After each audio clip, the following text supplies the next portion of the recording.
Baiklah. Halo semuanya, perkenalkan nama saya Stanley Angelo dari kelas 3 SID dari 3 SID dari Politeknik Atas Riau. Nah, pada video kali ini saya akan mempresentasikan eh, sebuah pengujian tongkat lunak pada proyek kelompok lain yang berjudul website minuman konyak. Nah, di sini pada pengujian kali ini yang akan dicantumkan kontrol atau unit pengujiannya yaitu pelanggan controller atau kita sebut yaitu destroy. Lalu ada card controller yang bagian bernamanya update card tersebut nanti. Yang dimana itu menghapus data pelanggan yang pertama. Lalu yang kedua itu memperbarui jumlah produk yang akan menampilkan keterangannya juga nanti. Nah, sini beberapa tampilan dari checklist yang static unit testingnya. Di sini pada kualitas kodenya, di sini terdapat 4 kecuali tidak ada kode mati yang dicentang seperti dari tampilan ini. Berikutnya di sini ada struktur program. Sejauh ini ada dua, yaitu struktur kontrol dan tidak ada duplikasi. Itu yang dicentang. Sementara yang pemilihan struktur itu dibiarkan saja karena tidak sesuai yang dari pengujian saya lakukan. Lalu berikutnya sini pada validasi dan error handling, di mana ketiga poin tersebut dicentang karena sesuai dengan pengujian ini saya lakukan mengotak-atik, mengecek, memvalidasi, dan melakukan tampilan program yang tidak palsu. Nah, berikutnya di sini ada komentar dan dokumentasi. Di sini hanya satu aja, itu bagian komentar yang di bagian kode-kode pentingnya saja. Sisanya tidak perlu dicentang. Lalu berikutnya di sini ada keamanan dan robustness-nya. Di sini keduanya poin tersebut dicentang supaya penampilan tersebut tidak terjadi error dan bisa tampilkan sendiri masing-masing. Nah, berikutnya sini bagian defect log masing-masing pengujian yang dilakukan pada distro dan update card-nya itu. Yang pertama, pelanggan distro atau pelanggan controller atau distro, di mana kondisi if pelanggan tidak pernah bernilai false setelah Indofair. Nah, salahnya itu menghapus percabangan S yang tidak dapat dieksekusi. Nah, berikutnya sini berbagai yang bisa saya sampaikan sih teman-teman saya itu sejauh ini tidak ada dokumentasi metode. Lalu sini ada tidak memvalidasi apakah cari K atau ID yang tersedia. Lalu berikutnya sini ada tidak ada validasi nilai quantity, sehingga salahnya itu menambahkan dokumentasi, menambahkan validasi session sebelum proses update, serta menambahkan validasi nilai. Nah, sini berikutnya saya ada yang kelima, yaitu tidak ada respon ketika proses gagal, serta tidak ada dokumentasi metode. Sehingga salahnya itu menambahkan respon ketika proses update tidak berhasil, serta menambahkan dokumentasi pada metode update chart. Nah, berikutnya di sini bagian metrik kodenya. Yang pertama-tama yaitu jumlah bytes yang sekitar ditemukan 11. Lalu sini ada defect yang ditemukan bahwa ada bug yang masih uh, bisa berjalan tapi masih ada kurang-kurang. Ditemukan ada 2. Nanti ada di change request-nya. Di sini ada defect density di mana sini sekitar 18,18%. Ya, ada bagian defend dan sebagainya.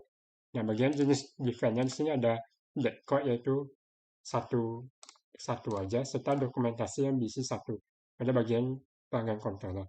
Lalu sini ada security levelnya itu sekitar high yang sekitar satu saja. Itu akibat penggunaan file overflow. Serta ada satu di sini ada metode belum memiliki PHP docs-nya. Nah, untuk rekomendasinya itu menghapus kecabangan S yang tidak akan pernah dijalankan karena penggunaan file offset itu serta menambahkan dokumentasi masih perlu kayak menambahkan dokumentasi lagi pada metode destroy agar lebih mudah dipahami. Lalu yang bagian kontrolnya di sini ditemukan 9 pada jumlah base kode, lalu di sini ditemukan 4 pada defect-nya yang ditemukan serta sekitar 44 koma atau titik 44% yang pada defect dissentingnya. Lalu sini jenis defectnya itu functional sekitar 1, di sini ada validasinya sekitar 1, serta output handlingnya sekitar 1. Nah, security levelnya sini ada sekitar 2, mediumnya 2 karena respon gagal, yang bagian high validasi session dan low-nya 0. Nah, rekomendasinya menambahkan validasi terhadap data card dan nilai kuantiti sebelum proses pembawaan dilakukan. Nah, berikutnya sini sini ada dokumen dynamic unit testing. Yang pertama-tama dilakukannya di cara itu yaitu destroy start update card, yang dimana isinya itu setelah 2 bukan 4 ya, saya masukkan. Setelah sini ada daftar programnya, serta ada pelanggan destroy menghapus data pelanggan berdasarkan ID yang kontrolnya memperbarui jumlah item tersebut agar bisa memperbarui, nanti bisa jumlahnya bertambah serta memperbarui data tersebut. Nah, di sini ada program kodenya yang bagian program controller. Di sini ada isi bagiannya di mana pada bagian 90 itu melakukan destroy. Lalu yang bagian card controllernya di sini bagian yang ke-35 sampai 43 yaitu melakukan update card tersebut.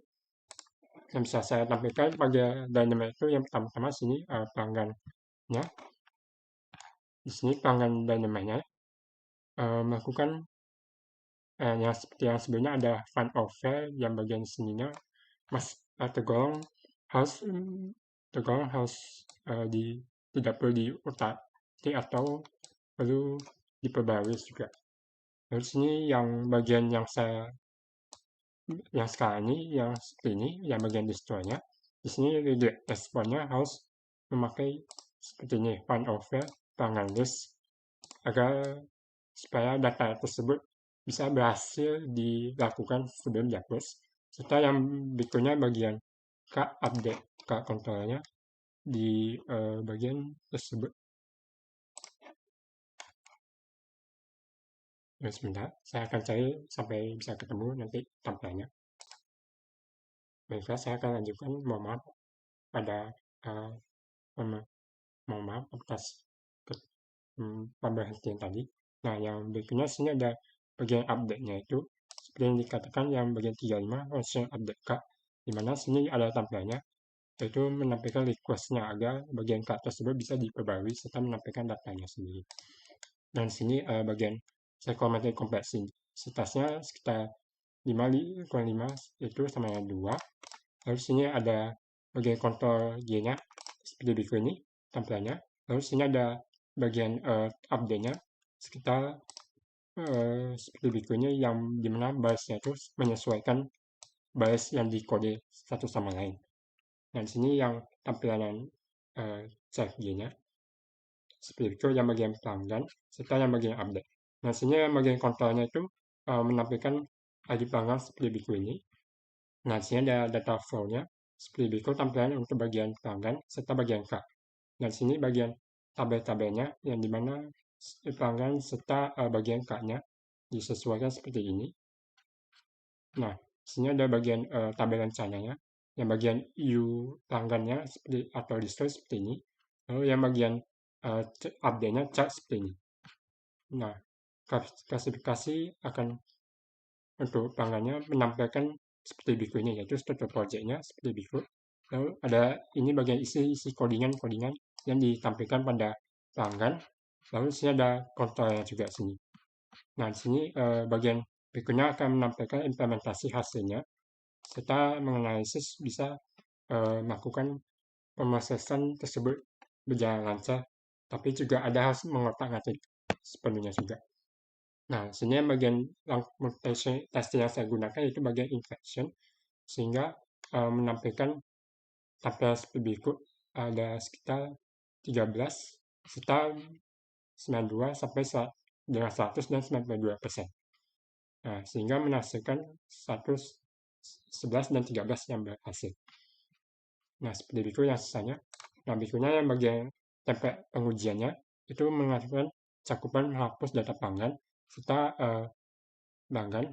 Berikut yang sisa-sisa berikut isi-isi tampilan laporannya seperti berikut ini. Nah, seperti yang berikutnya dan ini. Saya akan lanjutkan saja ke codingnya ya. Yang bagian tadi itu yang dimana untuk testingnya melakukan tes satu sama lain di bagian berikut ini. Lalu bagian CMD-nya, infection-nya seperti ini tampilannya. Nah, berikutnya ke tempat website-nya. Sini bagian pertama-tama yang akan saya tampilkan itu bagian pelanggannya. Saya akan skip dulu sampai selesai. Nah, yang bagian berikutnya ada bagian pelanggan di mana untuk melakukan restore atau update pelanggan kontrolnya bila dilakukan seperti ini. Bila bisa delete, maka akan menampilkan tampilan itu telah dihapus sebenarnya. Nah, berikutnya sini saya akan menampilkan di mana untuk pengujian multitasking yang saya gunakan adalah Lighthouse, di mana untuk mengetesnya bukan secara seperti ini aja. Nah, kita akan tunggu sampai hasilnya akan tertampil sendiri. Baik, saya akan lanjutkan. Mohon maaf atas pemberhentian tadi. Nah, seperti berikut tampilannya jika melakukan pengetesan tadi. Nah, maka akan menampilkan seperti berikut yang performance 67, accessibility 91, best practice 74, dan SEO 92. Nah, itu isinya ada isi-isinya, di mana ada peringatan sama kelancaran sama kecepatannya gimana, ada berapa seperti itu. Nah, berikutnya kita akan balik ke tempat yang berikutnya. Sini bagian upload, saya akan bagian ke sini ke tempat mengupdatekan misalnya produknya seperti ini. Misalnya produk yang akan mohon maaf, saya akan skip dulu sampai akan ketemu produknya sementara. Baiklah, mohon maaf, dan saya akan lanjutkan berikutnya. Jadi setelah misalnya sudah ke sini kan, kita beli, lalu nanti akan muncul ke cart. Nah, bagian inilah yang akan tampil, dimana bila kita melakukan kuantitas dinaikkan, maka akan tertampil statusnya berhasil. Nah, di sini juga melakukan pengujian, dimana sini juga pakai Lighthouse, juga perlu dianalisis, nanti akan tampil seperti berikut ini. Saya akan skip sampai selesai saja. Nah, mohon maaf, dan sudah saya lanjutkan. Nah, seperti berikut tampilan untuk Lighthouse-nya akan menjadi 81, accessibility 43, best practice 74, dan SEO 83. Nah, seperti itu tampilan yang bisa saya sampaikan. Nah, untuk referensi yang bisa saya sampaikan sini masih banyak juga aplikasi atau codingan yang masih tergolong kendala serta banyak kali yang kurang kali ditampilkan pada video kali ini. Nah, yang bisa diberikan itu memvalidasi dan memperbaiki codingannya serta mampu melakukan sebuah memberikan sebuah testing dan pengujian yang benar-benar valid supaya bisa menampilkan tampilan yang bagus. Nah, itu saja yang bisa saya sampaikan pada video kali ini. Mohon maaf apabila ada kesalahan atau kata-kata yang salah. Terima kasih dan sampai jumpa.